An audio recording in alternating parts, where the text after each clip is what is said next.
قبر کی جو پہلی رات ہوتی ہے نا، مردے کے لیے سب سے مشکل رات وہی ہوتی ہے۔ آقا علیہ الصلوۃ والسلام نے ارشاد فرمایا کہ جب مردے کو قبر کے اندر رکھ دیا جاتا ہے اور لوگ مٹی دے کر جیسے ہی اس کی قبر سے تھوڑی دور کو ہٹتے ہیں، آقا علیہ السلام نے فرمایا کہ قبر کے اندر دو فرشتے آتے ہیں جن کا نام، ایک کا نام منکر ہے، دوسرے کا نام نکیر ہے، اور سب سے ڈراؤنی اور سب سے خطرناک اس کے لیے جو رات ہوتی ہے وہ قبر کی پہلی ہی رات ہوتی ہے۔ اور آ کر اس سے ایک سوال کرتے ہیں، اچھا یہ عجیب بات یہ ہے کہ چاہے ٹائمنگ کوئی بھی ہو، یعنی مردے کو قبر میں رکھنے کا وقت کوئی بھی ہو، اس کو عصر کا بعد یعنی ایک ہلکا سا اندھیرا سا ہو جاتا ہے، وہ والا جو ٹائم ہوتا ہے نا، وہ اس کو محسوس ہو رہا ہوتا ہے، اور قبر میں فرشتے آ کر اس سے سوال پوچھتے ہیں۔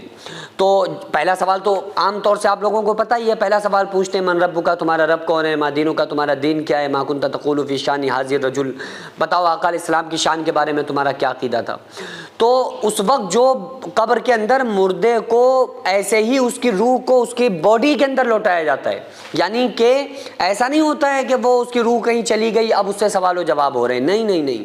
قبر میں اس کی باڈی کے اندر، اس کے جسم کے اندر اس کی روح کو واپس لوٹایا جاتا ہے، اور اس کے جسم کے اندر روح کو لوٹا کے اس سے پھر سوال و جواب پوچھے جاتے ہیں، اس سے اللہ کے بارے میں، دین کے بارے میں اور آقا علیہ السلام کی شان کے بارے میں اس سے سوال ہوتے ہیں۔ آقا علیہ السلام نے ارشاد فرمایا کہ قبر مردے کو اس طرح دباتی ہے کہ پسلیاں ایک دوسرے میں گھس جاتی ہیں۔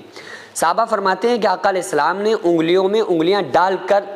دکھایا، جس طرح سے میں آپ کو بتا رہا ہوں نا، انگلیوں میں انگلیاں یوں ڈالی آقا علیہ السلام نے، اور فرمایا کہ قبر اس طرح دباتی ہے کہ مردے کی پسلیاں ایک دوسرے میں گھس جاتی ہیں۔ یہ کن لوگوں کو دباتی ہے؟ یہ وہ لوگ ہوتے ہیں کہ جو لوگ فرشتوں کے سوالوں کے جواب میں کہتے ہیں کہ ہائے مجھے نہیں پتا۔ اور یہ کون لوگ ہوتے ہیں؟ آپ دنیا میں کتنے بھی جواب یاد کر لیں قبر کے سوالوں کے، لیکن یہ جواب وہی لوگ دے پاتے ہیں جو ایمان والے لوگ ہوتے ہیں، یہ وہی جواب لوگ دے پاتے ہیں جو اللہ اور اس کے رسول صلی اللہ علیہ وآلہ وسلم کو راضی کر کے دنیا میں زندگی کو گزارتے ہیں۔ آقا علیہ السلام نے یہ بھی فرمایا جب نیک بندہ سوالوں کے جواب دے دیتا ہے نا، تو مردے کے لیے اس کی جو قبر ہوتی ہے پھر وہ 4 فٹ کی نہیں ہوتی ہے، 6 فٹ کی۔ آقا علیہ السلام نے فرمایا مردے کی جہاں تک نگاہ جاتی ہے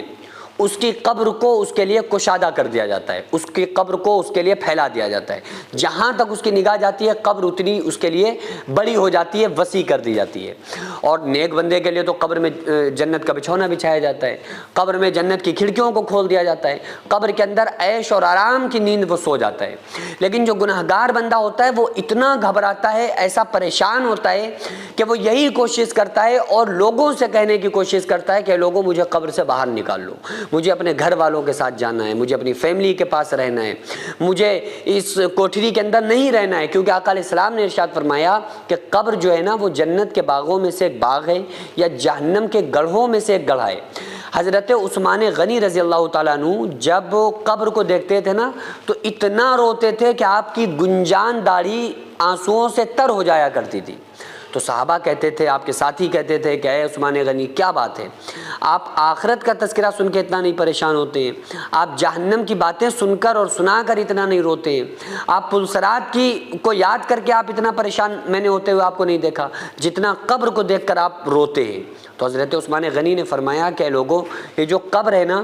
قبر دنیا کی منزلوں میں سے آخری منزل ہے اور آخرت کی منزلوں میں سے پہلی منزل ہے۔ جو بندہ قبر سے نکل گیا نا سمجھ لو کہ وہ اس کا بیڑا پار ہو گیا، وہ جنت میں جائے گا۔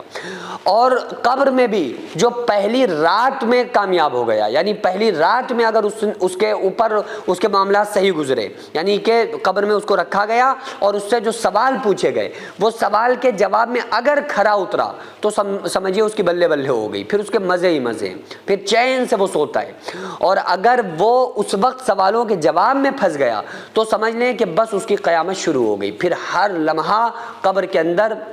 اس کے لیے بڑا خطرناک اور ڈراؤنا ہوتا ہے، ہر لمحے میں وہ پریشان ہوتا ہے۔ فرشتوں کے ہاتھوں میں بڑے بڑے ہتھیار ہوتے ہیں۔ آقا علیہ السلام نے ارشاد فرمایا وہ ہتھیار ایسے ہوتے ہیں کہ اگر ان کو پہاڑ پہ مارا جائے تو پہاڑ تحت الثری ساتویں زمین کے اندر چلا جائے، قیامت تک پھر ان کے اوپر وہ ہتھیار چلتے رہتے ہیں۔ اللہ تعالیٰ ہم تمام لوگوں کو قبر کے عذاب سے محفوظ فرمائے۔ سینکڑوں ایسے غریب پریوار جو فاقہ کر کے زندگی گزار رہے ہیں، اور بہت سے ایسے مجبور لوگ جو غربت کی وجہ سے بیماریوں سے جوجھ رہے ہیں اور ان کے پاس علاج کرانے کے لیے بھی پیسے نہیں ہیں، تو ان غریب فیملیز کو ہر مہینے ہماری سوسائٹی راشن دیتی ہے اور ان غریبوں کا فری میں علاج کراتی ہے۔ تو آپ لوگ ہمارے ساتھ مل کر ان بیوہ عورتوں اور یتیم بچوں کا سہارا ضرور بنیں اور ان کے راشن اور دوا علاج کے لیے زیادہ سے زیادہ تعاون کریں، اور یہ ارادہ کریں کہ غریب کے بچوں کو انشاءاللہ بھوکا نہیں سونے دیں گے، اور ہر ہفتے ہر مہینے آپ لوگوں سے جو بھی ہو سکے آپ تعاون ضرور کریں۔ ان کو 10-10 سال سے جو لوگ بستر پر پڑے ہوئے ہیں، انشاءاللہ تعالی ہم سب مل کر ان غریبوں کا علاج بھی کرائیں گے، اور ہر مہینے انشاءاللہ تعالی ان غریبوں کو ہم راشن پہنچائیں گے۔ یہ سوسائٹی کا اکاؤنٹ نمبر ہے اور یہ اسکینر ہے، آپ لوگ اس اکاؤنٹ پر